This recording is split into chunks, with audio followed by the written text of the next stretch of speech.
ಜೊತೆಗೆ ಈ ಪ್ರತಿಭಟನೆಯನ್ನು ಕಂಟ್ರೋಲ್ ಮಾಡುವಂತಹ ದೃಷ್ಟಿಯಿಂದ ಈಗಾಗಲೇ ಒಂದು ಆಶ್ವಾಸನೆಯನ್ನು ಕೊಟ್ಟಿದ್ದಾರೆ. ನಿಮ್ಮ ಬೇಡಿಕೆಗಳನ್ನು ಮುಖ್ಯಮಂತ್ರಿಯವರ ಗಮನಕ್ಕೆ ತರ್ತೀನಿ ಅನ್ನುವಂಥದ್ದನ್ನು ಹೇಳಿದ್ದಾರೆ. ರಾಜೀವ್ ಅವರು ಕೂಡ ಈಗಾಗಲೇ ಮಾತನಾಡ್ತಾ ಇದ್ದಾರೆ.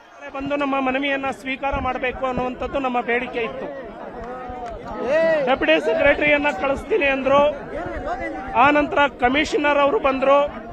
ನಾವು ಕಮಿಷನರ್ ಅವರಿಗೆ ಡೆಪ್ಯೂಟಿ ಸೆಕ್ರೆಟರಿ ಅವರಿಗೆ ಮನವಿ ಕೊಡಲಿಲ್ಲ. ಯಾವಾಗ ಈ ಹೋರಾಟ ಉಗ್ರ ರೂಪಕ್ಕೆ ಹೋಯಿತು ಅವಾಗ ಮಾನ್ಯ ಸಚಿವರು ಬಂದಿದ್ದಾರೆ. ಸರ್ಕಾರದ ಪರವಾಗಿ ಸಚಿವರಿಗೆ ಮನವಿಯನ್ನು ಸಲ್ಲಿಸಿದ್ದೇವೆ. ನಾವು 1 ವಾರದ ಗಡುವು ಈ ಸರ್ಕಾರಕ್ಕೆ ಕೊಡ್ತಾ ಇದ್ದೇವೆ. ಇದೇನು ಈ ಸರ್ಕಾರದ ಅವೈಜ್ಞಾನಿಕ ಅಸಂವಿಧಾನಿಕ ತೀರ್ಮಾನ ಆಗಿದೆ. ಇದೇ ಸರ್ಕಾರ ರಚನೆ ಮಾಡಿದ ನಾಗಮೋಹನ್ ದಾಸ್ ವರದಿಯ ಶಿಫಾರಸುಗಳನ್ನ ಪರಿಶೀಲನೆ ಮಾಡಿಲ್ಲ. ಹಿಂದೆ ಶಿಫಾರಸು ಮಾಡಿದ್ದ ಮಾಧುಸ್ವಾಮಿ ಅವರ ಸಂಪುಟ ಉಪಸಮಿತಿಯ ತೀರ್ಮಾನಗಳನ್ನು ಕೂಡ ಪರಿಶೀಲನೆ ಮಾಡಿಲ್ಲ. ಸುಪ್ರೀಂ ಕೋರ್ಟ್ ಯಾವ ಗೈಡ್ಲೈನ್ಸ್ ಕೊಟ್ಟಿದೆ ಅದನ್ನು ಕೂಡ ಇವರು ಪರಿಶೀಲನೆ ಮಾಡಿಲ್ಲ. ಅದನ್ನು ಪರಿಗಣನೆಗೆ ತಗೊಂಡಿಲ್ಲ. ಹಾಗಾಗಿ ಈ ಸರ್ಕಾರ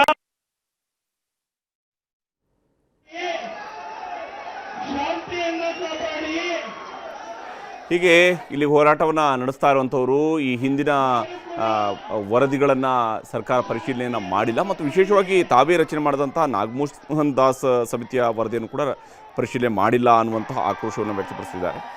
ಇಲ್ಲಿ ಸರ್ಕಾರ 17% ಮೀಸಲಾತಿಯನ್ನು 6-6-5 ಅನ್ನುವಂತಹ ರೀತಿಯಲ್ಲಿ ಹಂಚಿಕೆ ಮಾಡಿತು ಮತ್ತು 3 ಪ್ರವರ್ಗಗಳ ಮೂಲಕವಾಗಿ ಹಂಚಿಕೆ ಮಾಡಿ ಎಡಗೈ ಮತ್ತು ಬಲಗೈ ಈ ಎರಡೂ ಸಮುದಾಯಗಳವರನ್ನ ಮನವೊಲಿಸುವುದು. ಯಾಕಂದರೆ ಇವೆರಡು ಪ್ರಬಲ ಸಮುದಾಯಗಳು, ಜನಸಂಖ್ಯೆಯ ದೃಷ್ಟಿಯಿಂದಲೂ ಕೂಡ ಅತಿ ದೊಡ್ಡ ಸಮುದಾಯಗಳಾಗಿದ್ದಂತಹ ಈ ಎರಡು ಸಮುದಾಯಗಳ ಮನವೊಲಿಕೆಯನ್ನು ಮಾಡಿತು. ಆದರೆ ಬಂಜಾರ, ಕೊರಮ, ಕೊರಚ, ಬೋವಿ ಈ ಸಮುದಾಯಗಳಿಗೆ 4% ಮೀಸಲಾತಿಯನ್ನು ನಾಗಮೋಹನ್ ದಾಸ್ ಸಮಿತಿಯನ್ನು ರೆಕಮೆಂಡ್ ಮಾಡಿತ್ತು. ಆ 4% ಮೀಸಲಾತಿಯನ್ನು 5%ಗೆ ಏರಿಕೆ ಮಾಡಿದರು.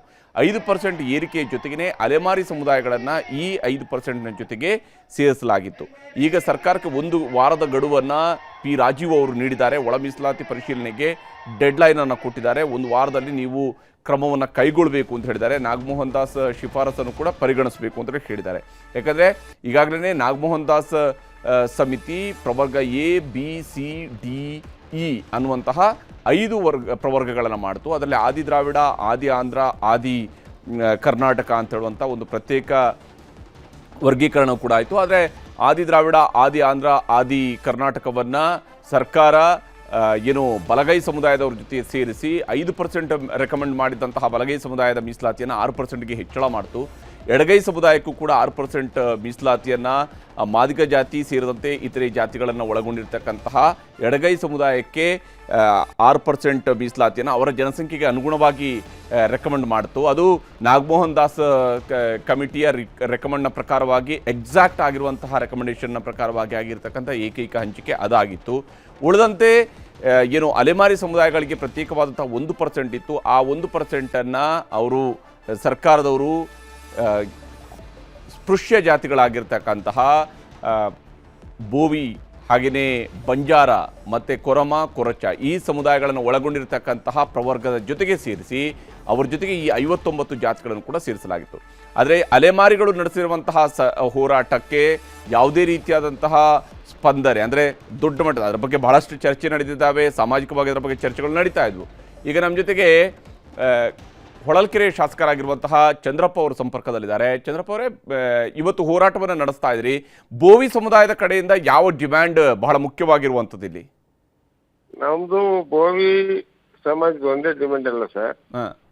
ಬೋವಿ, ಬಡಿಗೇರ, ಕೊರ್ಚ, ಕೊರ್ಮ 4 ವರ್ಗಗಳದ್ದು ಲಾಸ್ಟ್ ಸರ್ಕಾರದಲ್ಲಿ 4% ಕೊಟ್ರು. ಮಾರ್ಚ್ 23, 23 ಆ ಸಂದರ್ಭದಲ್ಲಿ ದೇಶಾದ್ಯಂತ, ರಾಜ್ಯಾದ್ಯಂತ ಪುಗ್ಲಿದ್ದು ಈ ಬಿಜೆಪಿ ಸರ್ಕಾರಕ್ಕೆ ಮತನೇ ಕೊಡಬಾರ್ದು ಅಂತ ಹೇಳಿ ಸರ್ಕಾರನ್ನೇ ಕೇಳತಕ್ಕಂಥ ಕೆಲಸ ಮಾಡಿದ್ರು. ಆ ಸಂದರ್ಭದಲ್ಲಿ ಸಿದ್ದರಾಮಯ್ಯನವರು ಹೇಳಿದ್ರು, ನಮ್ಮ ಈ ರಿಸರ್ವೇಶನ್ ನಿಂದ ನಮ್ಗೆ ಬಹಳಷ್ಟು ಅನುಕೂಲ ಆಗುತ್ತೆ. ಈ 4 ವರ್ಗದ ಜನ ನಮ್ಗೆ ಓಟ್ ಹಾಕೋದಿಲ್ಲ, ಕಾಂಗ್ರೆಸ್ ಓಟ್ ಹಾಕ್ತಾರೆ, ನಮ್ ಸರ್ಕಾರ ಬರುತ್ತಂತ ಬಹಳಷ್ಟು ಬೀಗಿ ಬಹಳ ಸಂತೋಷವಾಗಿದ್ದ. ಇವತ್ತು ಅದೇ ಕೆಲಸ ಸಿದ್ದರಾಮಯ್ಯ ಮಾಡ್ಕೊಂಡಿದ್ದಾರೆ.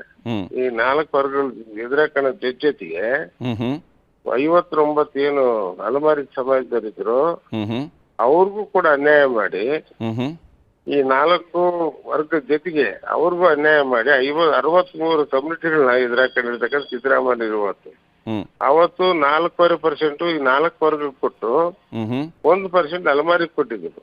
ಹ್ಮ್ ಹ್ಮ್ ಅದೇ ಕಡಿಮೆ ಆಯ್ತಂತ ಹೋರಾಟ ಮಾಡಿದ್ರು ಅವತ್ತು ಜನ.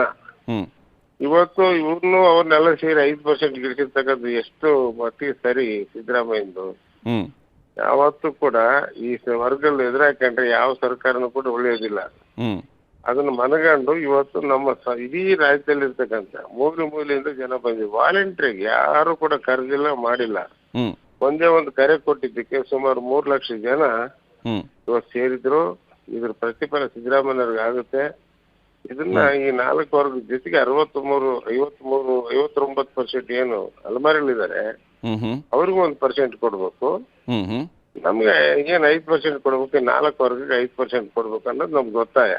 ಆದ್ರೆ ಅದು ಈಗ ಬಿಟ್ಟು ಚಂದ್ರಪ್ಪ ಅವ್ರೆ, ನಿಮಗೂ ಕೂಡ ಗೊತ್ತಿದೆ ಈ ಬಾರಿ ಅದನ್ನ ಜನಸಂಖ್ಯೆ ಆಧಾರಿತವಾಗಿ ಮಾಡಿದಾಗ ನನ್ನ ಪ್ರಶ್ನೆ ಇರುವಂತ ಏನಂದ್ರೆ, ಪ್ರವರ್ಗ ಬಿ ಮತ್ತು ಪ್ರವರ್ಗ ಸಿ ಯಲ್ಲಿ 34% ಮತ್ತು 28% ಇದ್ದಂಥವ್ರಿಗೆ ನಾಗಮೋಹನ್ ದಾಸ್ ಕಮಿಟಿ 6% ಮತ್ತು 5% ರೆಕಮೆಂಡ್ ಮಾಡಿತ್ತು.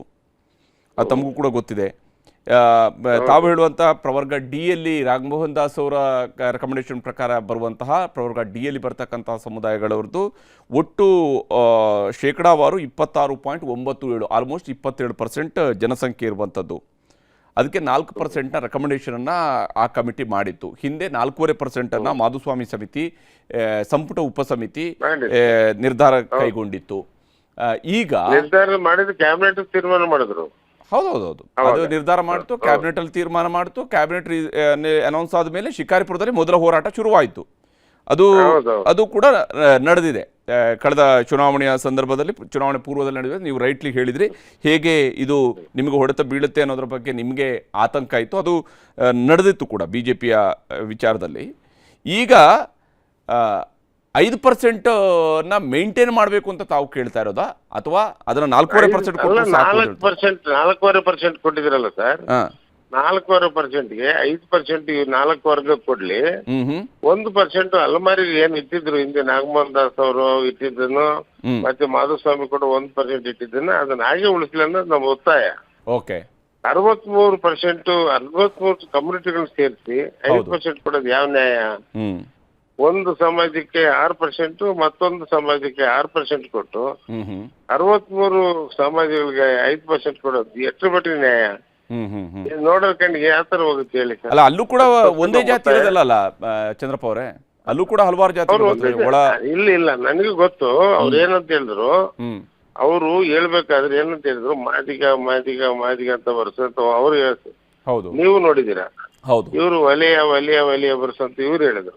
ಹೌದು. ಹಾಗಾದ್ಮೇಲೆ ಎರಡೂ ಸೇರಿ ಒಂದೇ ಕ್ಯಾಸ್ಟ್ ಆಯ್ತು, ಅವ್ರದ್ದೊಂದೇ ಕ್ಯಾಸ್ಟ್ ಇವ್ರದೊಂದೇ ಕ್ಯಾಸ್ಟ್ ಆಯ್ತು ಹೊರತು ಬೇರೆ ಬೇರೆ ಆಗ್ಲಿಕ್ಕೆ ಸಾಧ್ಯ ಇಲ್ಲ. ಎಷ್ಟೊಂದು ಅಡ್ವರ್ಟೈಸ್ ಮಾಡಿದ್ರು, ಎಷ್ಟು ಪ್ರಚಾರ ಮಾಡಿದ್ರು, ಎಷ್ಟು ಸಾರಿ ನಾಗಮೋಹನ್ ದಾಸ್ ಅವ್ರನ್ನ ಭೇಟಿ ಮಾಡಿದ್ರು. ಅದು ಒಂದು ಕಡೆ. ನಾನೇನ್ ಹೇಳ್ತೀನಿ, ಈ ವರ್ಗಗಳು ಬೇರೆ ಇಡ್ರಿ, ಅವ್ರಿಗೊಂದು % ಕೊಟ್ಟು ಏನ್ ಇಟ್ಟಿದ್ರು ಅದನ್ನ ಕೊಡಿ. ನಮ್ಗೇನ್ 4 ಕೊಟ್ಟಿದ್ರಿ ಅದನ್ನ 5% ಮಾಡ್ರಿ. ಇಲ್ಲಿ 4 ಕಮ್ಯುನಿಟಿ ಇರೋದು ನಮ್ಮ ಒತ್ತಾಯ. ಮನಸ್ಸು ಮಾಡಿದ್ರೆ ಆಗ್ಬಹುದು. ದಯಮಾಡಿ ಇದನ್ನ ಮಾಡ್ಬೇಕು. ಇಲ್ಲಾಂದ್ರೆ ಅದ್ರ ಪರಿಣಾಮ ಮುಂದಿನ 2028 ಬರ್ತಕ್ಕಂಥ ಎಲೆಕ್ಷನ್ ಅಲ್ಲಿ ಖಂಡಿತನೂ ಕೂಡ ಅದ್ರ ಪರಿಣಾಮ ಎದುರಿಸ್ತಾರೆ ಅಂತ ನಾನು ಹೇಳಕ್ಕೆ. ಓಕೆ ಚಂದ್ರಪ್ಪ ಅವರೇ, ಧನ್ಯವಾದ ನಮ್ಮ ಜೊತೆಗೆ ತಮ್ಮ ಅಭಿಪ್ರಾಯವನ್ನ